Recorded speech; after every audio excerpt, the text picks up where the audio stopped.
Special art-themed term for us today, provenance, which I know, as you pointed out to me, comes from the French verb provenir, right? So, wait, Deirdre, how do we say that again? Yeah, thanks, Bob. Let's just keep moving on. We want to point out to the audience that you're also fluent in French, in addition to your numerous other talents. Yeah. All right. How does it relate to the work of art?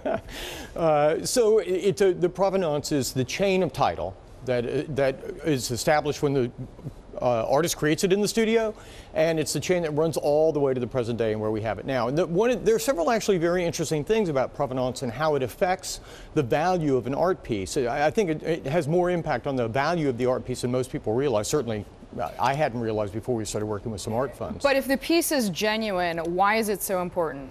So one of the most interesting things about it is, yes, it must really be an unbroken chain, because if something goes off the grid for a few decades, there are several concerns. One is, hey, is this thing that just popped back onto the grid, is that the real thing? But even more importantly, because very often you can determine it is the real thing, is that someone who's had it off the grid may well have done certain things to try to enhance its value for resale, which in the long term really damage it. They might have added color to a painting, or they might have added a signature, or they might have added a piece of jewelry to a gem to a piece of jewelry. So they've done something to alter it to try to prop up the price in the near term, but damages the price in the long term. It damages it in the long term. Okay, what else can you do, or what else does the provenance contribute to, let's say, the value of an object? Well, so we just talked about the negative side of it, but there's a very positive side of it too. If it's been owned by sort of the right sorts of people all along, it shows like it's a celebrity quality. Exactly, or a famous gallerist, or a museum, famous family, then it shows, it's probably the real thing because we can trace it all the way back. It's probably been well taken care of in the interim and not enhanced. And oftentimes it shows that this was a really highly valued piece, and so it's always been valued by people who knew what was going on, and that increases the value.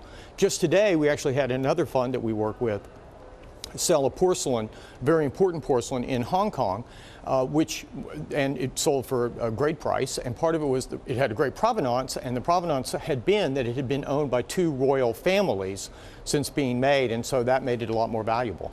So provenance, if we want to think of it, is like a title for real estate, but I mean there just aren't central record-keeping places for art. Right, so this is one of the big problems. It's not like a chain of title for real estate because you can't go look it up and see who's owned it before. So you have to look at auction records and estate records, sales, and oftentimes, of course, you're relying on some great academics to tell you that, in fact, they've known where this piece has been all along. They can trace it.